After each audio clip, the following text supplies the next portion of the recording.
Losing a loved one is one of the most painful experiences we can face. The emotional weight can feel unbearable.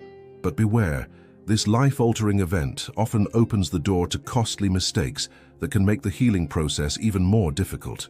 While you're trying to navigate grief, legal and financial decisions suddenly appear, and making the wrong move can have long-term consequences. Many seniors in the wake of losing their spouse unknowingly fall into common traps. These are not just minor missteps, they're choices that can lead to legal disputes, financial loss, and unnecessary emotional stress. Whether it's failing to update essential documents, trusting the wrong people, or making rushed decisions, these mistakes can drastically affect your quality of life. In this video, you'll discover the 10 most common mistakes that people make after losing a spouse, and more importantly, how you can avoid them. Each one is a lesson that could save you time, money, and heartache. On this channel, we provide practical, down-to-earth advice to help you live securely, confidently, and with peace of mind, even in life's most difficult moments. If you or someone you love is navigating life after loss, this information is for you. Make sure you stay with me until the very end, because mistake 10 is the most devastating. It's one that most people don't see coming, and it could end up costing you thousands of dollars if you're not prepared. Let's begin this journey together, one step at a time, and help you avoid the pitfalls that have caught so many others off guard. After the loss of a spouse, it's easy to overlook paperwork, but failing to update your will and other legal documents can lead to serious consequences, ones that may not surface until it's too late. Let's start with the will. Many couples create joint wills or individual ones that reflect their shared life plans, but once a spouse passes away, the situation changes.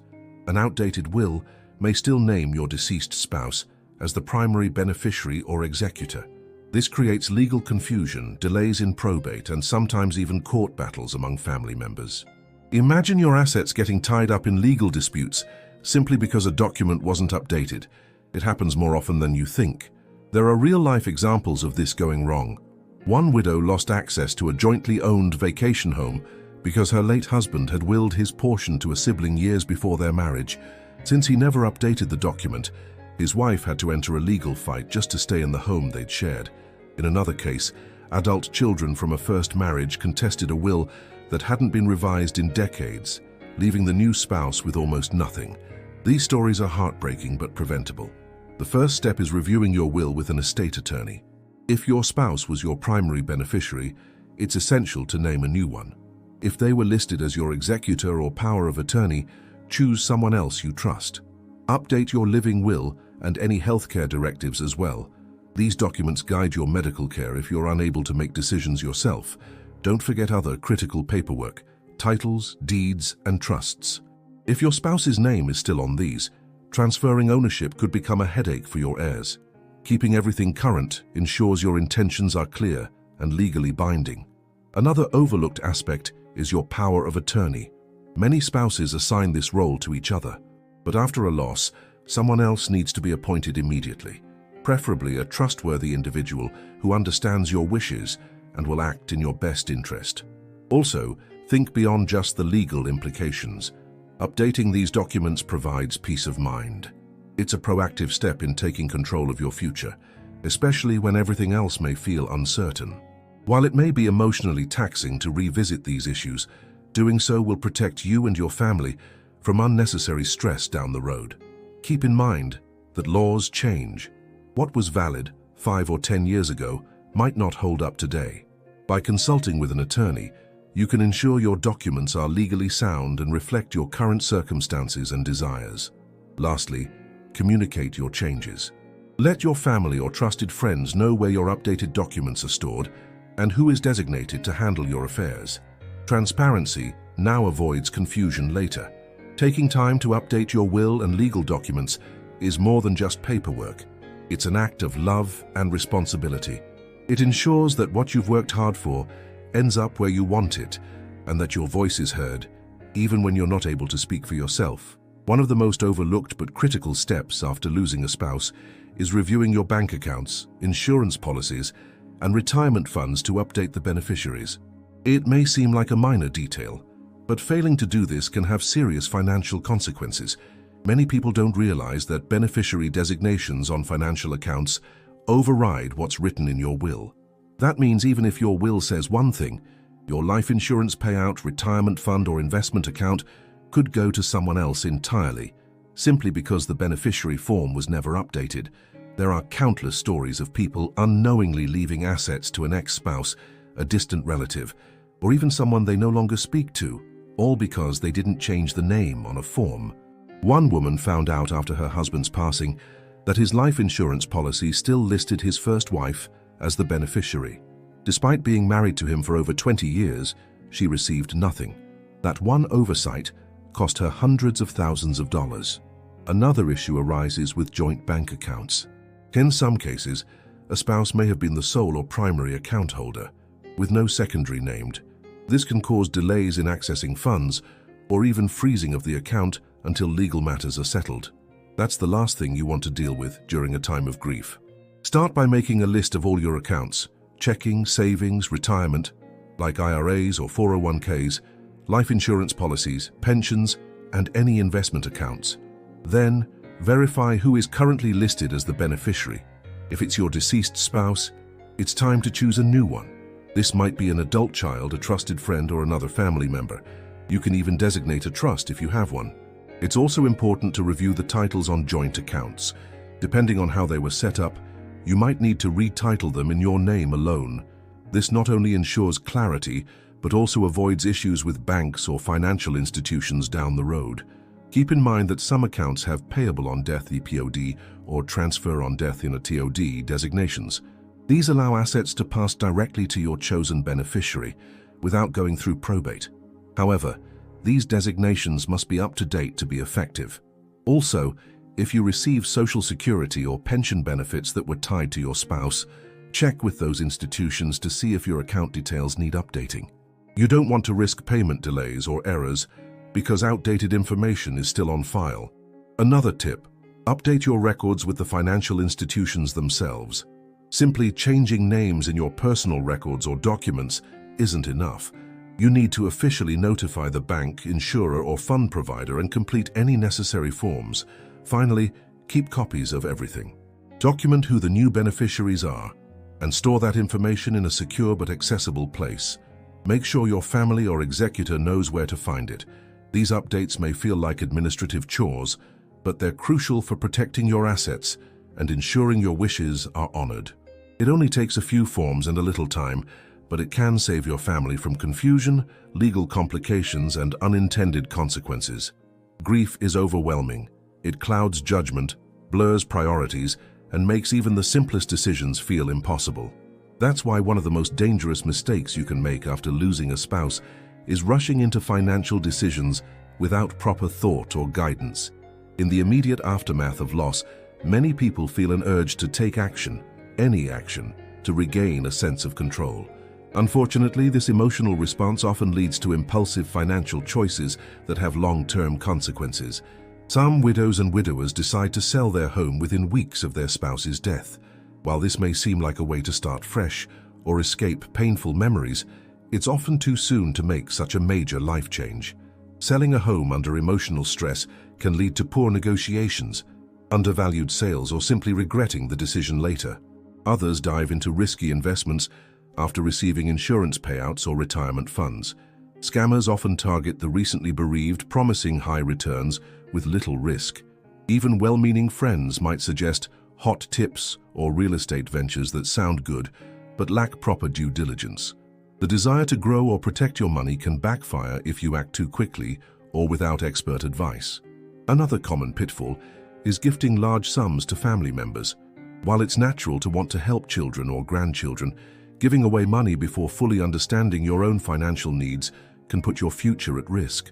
Many seniors underestimate how long their savings need to last, and once that money is gone, it's very hard to replace. Even smaller decisions, like buying a new car, paying off someone else's debts, or co-signing a loan, can be problematic if made impulsively. What feels like a kind gesture today might become a financial burden tomorrow. So what should you do instead? First, pause. Give yourself time to grieve and regain emotional clarity before making any big financial moves. For at least 6 months, and ideally a full year, focus on stability, not change. That doesn't mean ignoring financial matters, but rather avoiding irreversible decisions until you feel more grounded. Second, create a temporary financial plan. Work with a financial advisor or trusted professional to outline your current assets, debts, income, and essential expenses. This gives you a clear picture of where you stand and what you can safely afford. Third, build a support system. Surround yourself with people who have your best interests at heart and who will encourage you to slow down and think things through. Avoid anyone who pressures you into quick decisions or makes you feel guilty for saying not now. Also, document everything. If you're unsure about a financial opportunity, get it in writing and take your time to review it. Never sign anything under emotional distress, and never feel obligated to say yes on the spot. Lastly, trust your instincts. If something feels off, it probably is. When you're grieving, your emotions are vulnerable, but your intuition still matters. Listen to it. The path forward doesn't need to be rushed. Taking small, thoughtful steps will help you rebuild your financial life with confidence and clarity, without falling into traps that others sadly didn't avoid. In times of grief, it's natural to turn to the people closest to us, family and friends, for guidance and comfort. Their intentions may be good, and their support can be deeply meaningful. But when it comes to financial decisions after the loss of a spouse, not all advice is helpful, and some of it can be downright harmful. One of the most common mistakes widows and widowers make is assuming that personal connections automatically equal financial expertise. Just because someone is family doesn't mean they understand your unique financial situation. And just because someone offers advice with confidence doesn't mean it's correct or in your best interest. Sadly, there are countless stories of people being taken advantage of, sometimes even by those they love. Adult children pressuring a grieving parent to transfer property into their name, siblings pushing for early inheritance distributions, or friends recommending dubious investment opportunities that benefit them more than you. These situations are more common than most people realize. Even well-meaning advice can lead you astray. A friend might suggest selling your home quickly to get it over with, not realizing that you're not emotionally or financially ready. A relative might urge you to invest in gold or buy real estate now, without understanding the long-term impact on your retirement income. Their experiences are not your experiences, and their financial needs are not your financial needs. So how do you protect yourself while still accepting support? Start by creating boundaries. Let your loved ones know that you appreciate their concern, but you need time to think things through. A simple phrase like, "Thanks for the advice, I'll definitely consider it, but I'm also speaking with a professional," can go a long way in keeping the peace while maintaining control. Next, consult a certified financial advisor or estate attorney, someone who has no emotional ties to your situation and is legally and ethically obligated to act in your best interest. A professional can evaluate your finances with objectivity and guide you based on facts, not opinions. Also, don't be afraid to get a second opinion. If someone suggests a major move like changing your will, selling property, or giving away assets, pause and talk to someone who understands the legal and financial implications. Double-checking advice doesn't mean you don't trust someone. It means you're protecting yourself from unintended consequences. Another tip, keep decision-making private. The fewer people involved in your financial matters, the less confusion and pressure you'll face. Share only what's necessary with only those who are directly involved, like a financial planner or executor. It's also okay to say no. Just because someone is family doesn't mean you owe them explanations or access to your money. You're allowed to prioritize your security, especially when emotions are high and boundaries can get blurry. Remember, your spouse may have been your financial partner. Without them, it's tempting to look for a new person to fill that role. But replacing that trust too quickly can lead to mistakes. Take time to rebuild your decision-making confidence and don't give that role away lightly. Ultimately, the best support your family and friends can offer is encouragement while you make informed decisions at your own pace. By being cautious and intentional, you can protect both your relationships and your financial future.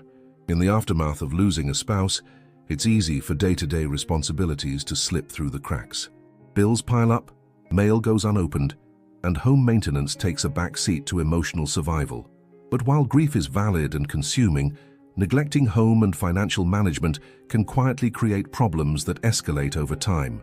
Your household may have been a team effort, with your spouse handling certain tasks, perhaps paying the bills, managing investments, or scheduling maintenance. Suddenly those responsibilities fall on your shoulders, and if you're not prepared, things can quickly spiral. For example, missing a mortgage or utility payment might seem like a small oversight in a time of loss, but repeated missed payments can affect your credit, lead to late fees, or even risk foreclosure or disconnection of services. Similarly, ignoring home maintenance issues like roof leaks, plumbing problems, or appliance failures can lead to costly repairs that could have been avoided with early attention. Financial disorganization is another silent threat. Untracked expenses, forgotten subscriptions, or overlooked debts can eat away at your savings. Some seniors find themselves shocked months later to discover accounts overdrawn or credit cards maxed out, all because no one had a clear system in place. So, how can you regain control without feeling overwhelmed? Start small. Set aside one day a week to go through mail, pay bills, and check account balances. Create a checklist of recurring expenses and due dates. If technology isn't your strength, ask a trusted friend or professional to help you set up automatic payments or reminders. Embrace digital tools that can simplify the process. Many banks and financial institutions offer mobile apps that let you track spending, transfer funds, and receive alerts. There are also budgeting apps designed for seniors that can categorize expenses and help you understand where your money is going. Consider consolidating. If you have multiple credit cards, bank accounts, or insurance policies, streamlining them into fewer, more manageable options can reduce confusion and make it easier to monitor your finances. Just be sure to understand the terms and fees before making any changes. When it comes to home management, keep a running list of tasks that need attention, both urgent and routine. This might include checking smoke detectors, servicing HVAC systems, or cleaning gutters. If you're not comfortable doing these things yourself, hire reputable help and always get multiple quotes to avoid overpaying. It's also wise to review household contracts and service agreements. Are you paying for lawn care, security systems, or streaming services you no longer use or need? Canceling unnecessary services can free up money for more important priorities. Finally, create a household manual. This is a central file, physical or digital, that includes account numbers, contact info for service providers, passwords stored securely, and instructions for managing your home and finances. If someone needs to step in and help, they'll have a clear roadmap. Taking control of your home and finances isn't just about keeping the lights on or balancing a checkbook. It's about restoring a sense of stability and independence. You've already weathered one of life's hardest storms. Now, with simple systems and steady steps, you can rebuild your daily life on solid ground. When a spouse passes away, your tax situation doesn't just change, it can become significantly more complicated. Unfortunately, many people overlook these changes or assume they'll figure it out later, only to be surprised by unexpected tax bills or missed opportunities for savings. Understanding how widowhood affects taxes and inheritance is essential to protecting your financial future. First, there's your filing status. In the year your spouse dies, you can typically still file jointly, which may offer tax advantages, but after that, you'll likely switch to single or qualifying widower, which usually results in a higher tax rate. The shift may seem small at first, but it can dramatically increase your tax liability, especially if your income remains steady but your deductions decrease. One common mistake is not planning for the widow's penalty, a situation where your income stays the same, but your tax bracket shifts upward due to a change in filing status. This often leads to a higher overall tax bill, and if you're not prepared, it can catch you off guard. There are also important implications for retirement accounts. If you inherit an IRA or 401k from your spouse, you may have several options for how to handle it. Roll it into your own, leave it as an inherited account, or take distributions. Each choice has different tax consequences, and selecting the wrong one can trigger unnecessary taxes or penalties. Estate taxes may also come into play, especially if you have a significant amount of assets. While many estates fall below the federal estate tax threshold, state laws vary, and some states impose inheritance taxes even on smaller amounts. If your spouse's name is still on real estate, investments, or other property, you'll need to transfer ownership carefully to avoid probate complications and potential tax issues. Then there's the question of step-up in basis. When one spouse dies, many assets, like a home or stocks, Receive a step-up in basis which can reduce or eliminate capital gains taxes when you sell them. But if you don't document and report these correctly, you could end up paying taxes you legally didn't owe. Real-life cases illustrate the danger of overlooking these details. One widow sold her home after her husband's passing, unaware of the step-up in basis. Because she didn't properly revalue the property at the time of his death, she was taxed on decades of appreciation, costing her tens of thousands of dollars she could have saved. So what should you do? Meet with a tax professional who understands the intricacies of estate transitions. They can help you make the right elections, take advantage of available deductions, and file accurately. If possible, work with someone who specializes in senior or retirement planning, as they're more familiar with the unique financial realities you're facing. Review your tax documents carefully. Make sure all your income sources, deductions, and credits are being accounted for properly. And don't wait until the filing deadline. Planning early gives you more options and peace of mind. Inheritance can be a blessing, but it comes with responsibilities. By proactively addressing tax and legal matters now, you'll avoid surprises and ensure your assets are managed in a way that honors your spouse's legacy and protects your future. Losing a spouse doesn't just affect your finances or daily routines, it deeply impacts your emotional and social well-being. Yet one of the most common mistakes people make after a loss is isolating themselves and trying to tough it out alone. While solitude may feel comforting at first, prolonged isolation can lead to serious mental, emotional, and even physical health challenges. Grief is complex and deeply personal. You may experience waves of sadness, confusion, guilt, anger, or even numbness. These emotions are natural, but when they're left unprocessed or internalized for too long, they can evolve into depression, anxiety, or chronic stress. And unfortunately, many widows and widowers suffer in silence, believing that asking for help is a sign of weakness or a burden to others. Social withdrawal often happens slowly. You might decline invitations, stop attending regular activities, or avoid friends because you don't want to talk about your loss, or because it hurts too much to be around couples or reminders of what you've lost. But over time, this retreat from connection can worsen your sense of loneliness and make healing more difficult. Numerous studies have shown that social connection plays a critical role in long-term health and happiness, especially for older adults. Those who maintain strong social ties tend to live longer, recover more quickly from illness, and experience better emotional resilience. That's why seeking emotional and social support isn't just helpful, it's essential. Start small. Reach out to a trusted friend or family member and let them know how you're really feeling. You don't need to have all the answers or pretend to be okay. Simply being honest can open the door to deeper connection and comfort. Support groups for widows and widowers can be incredibly healing. These are spaces where you can talk freely with others who understand your pain firsthand. You may find relief in realizing you're not alone and strength in hearing how others have coped and moved forward. Many communities offer local meetups, and there are also online groups if you prefer the comfort of home. Therapy or grief counseling is another powerful tool. A licensed therapist can help you work through complex emotions, offer coping strategies, and provide a safe space to talk without judgment. Grief isn't something you get over, but with the right support, you can learn to live with it and even grow from it. Don't underestimate the impact of everyday connection either. Simple routines like joining a book club, attending a religious service, volunteering, or taking a class can bring purpose and structure to your days.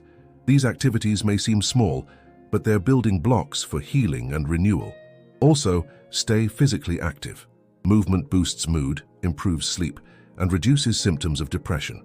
Whether it's walking in the park, dancing, or gentle yoga, incorporating physical activity into your routine can uplift both your body and mind. Grief may feel like it isolates you, but you don't have to navigate it alone. By reaching out, staying engaged, and seeking support, you're giving yourself the best possible chance at healing, not just emotionally, but in every aspect of life. Connection is not just comfort, it's survival, and in time it becomes your bridge to joy again. In times of grief, when you're emotionally vulnerable and overwhelmed by responsibilities, predators see an opportunity.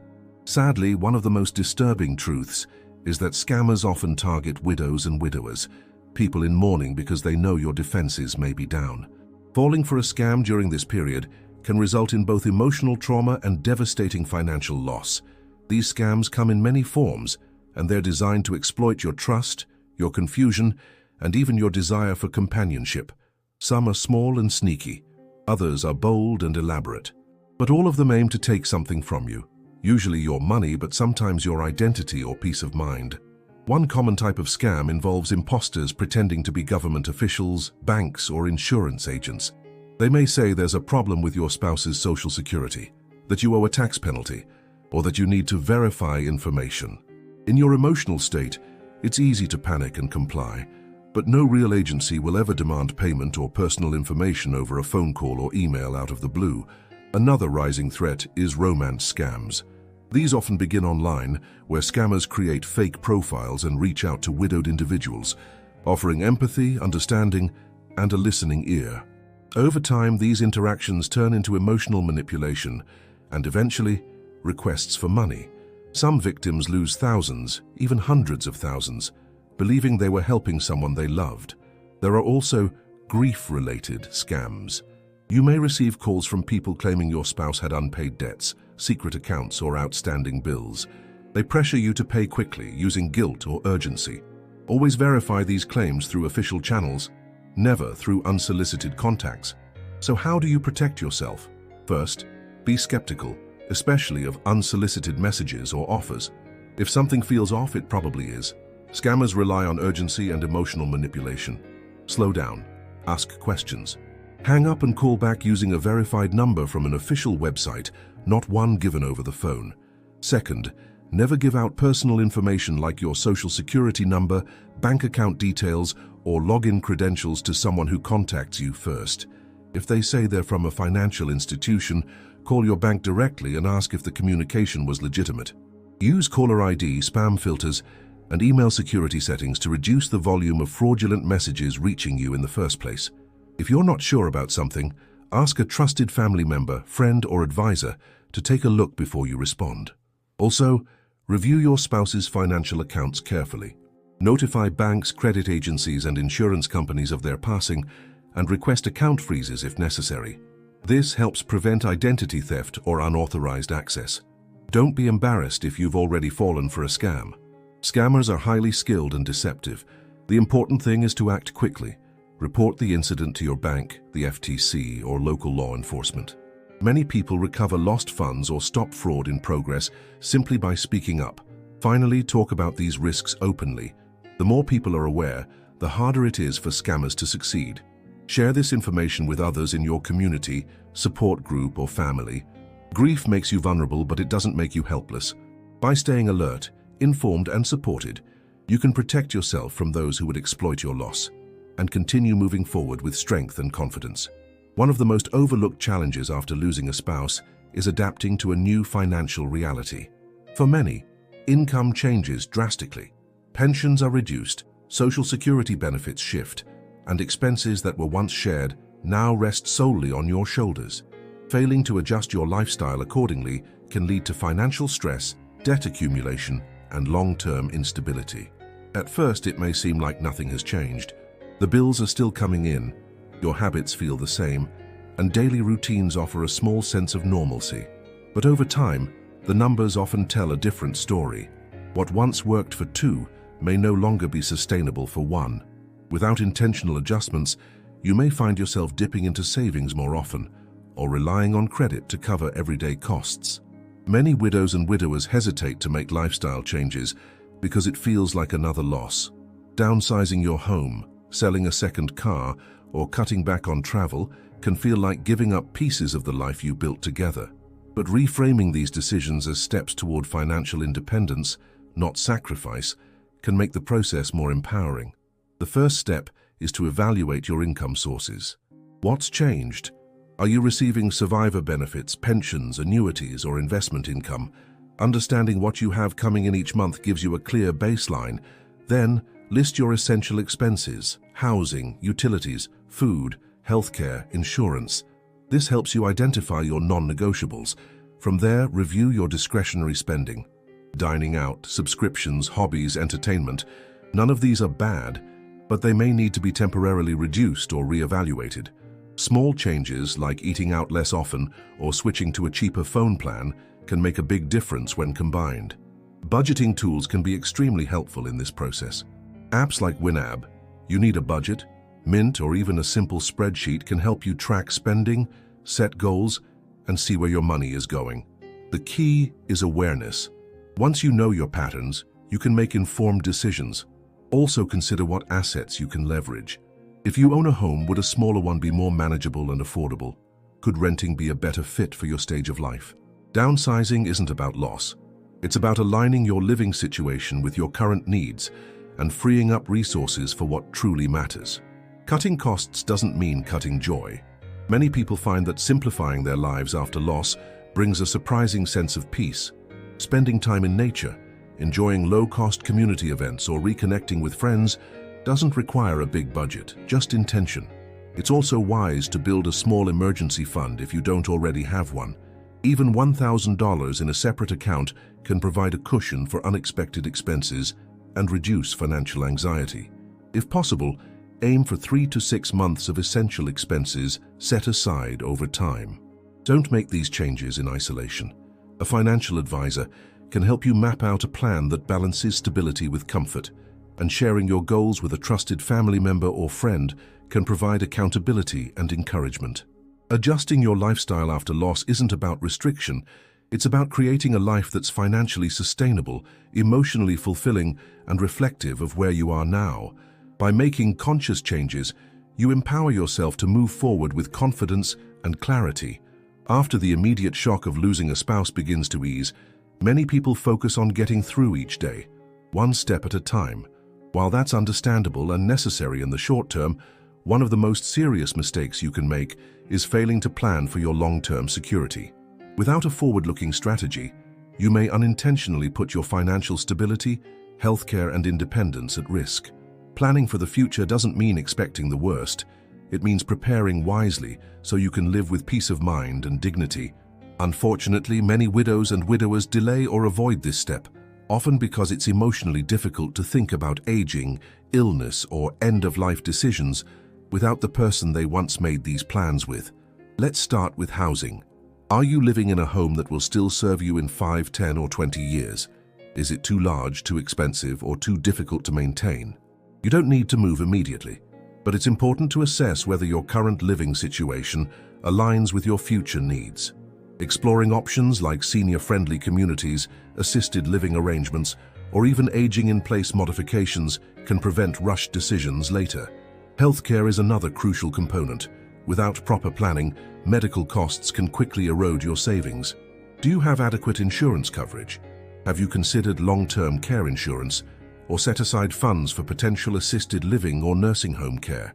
The earlier you explore these options, the more choices and better rates you'll have. Equally important is having updated legal documents in place. A living will, advanced healthcare directive, and power of attorney ensure that your medical preferences are honored and that someone you trust can make decisions if you're unable to. Too many people delay these steps, leaving their families scrambling during moments of crisis. Also think about income longevity. Will your current resources support you for the rest of your life? Are you drawing down retirement funds at a sustainable rate? A financial advisor can help you project your future income, account for inflation, and balance growth with safety in your investments. Social support should also be part of your long-term planning. Isolation isn't just emotionally painful, it can affect your health and safety as you age. Building and maintaining a strong support network now will make it easier to get help when needed, whether it's for transportation, companionship, or assistance with daily tasks. And don't forget about legacy planning. What do you want to leave behind? Whether it's financial assets, cherished possessions, or written reflections of your life story, taking time to plan your legacy is both a gift to your loved ones and a meaningful way to honor your journey. All of this may feel overwhelming, but the key is to start with one step. Make a list of areas you haven't yet addressed. Tackle one each month or reach out to a professional to guide you through the process. Your spouse may no longer be here, but your future still matters, and it's yours to shape. By taking control now, you protect your independence, reduce the burden on your family, and ensure that your wishes will be respected no matter what lies ahead. Planning for long-term security is not just about preparing for the unknown. It's about creating a life that continues to reflect your values, your goals, and your strength. Losing a spouse is one of life's most profound and painful transitions, but as we've explored in this video, it's also a moment where careful choices can protect your future or leave you vulnerable to lasting consequences. Avoiding these 10 common mistakes isn't just about avoiding problems. It's about honoring your loved one by safeguarding the life you built together. From updating your legal documents and reviewing your financial accounts, to protecting yourself from scams and planning for long-term security, every step you take brings you closer to stability, confidence, and peace of mind. You don't need to make every change at once. Just one thoughtful action at a time can have a powerful impact. These aren't just hypothetical risks, they're real challenges that many widows and widowers have faced. But by learning from their stories, you can take control of your path forward and avoid unnecessary heartache, stress, and financial loss. So here's our question for you. Have you or someone you know made any of these mistakes? What did you learn from the experience? Share your story in the comments. We'd love to hear from you. Your experience could be the one that helps someone else make a smarter choice. If you found this video helpful, give it a like and subscribe to our channel. We share practical, honest advice designed to help you navigate life after loss with strength, clarity, and hope. And don't stop here. Check out the video on your screen right now for more insights on financial management, emotional healing, and building a secure future after the death of a loved one. You're not alone, and with the right tools and knowledge, this next chapter can be one of resilience and renewal.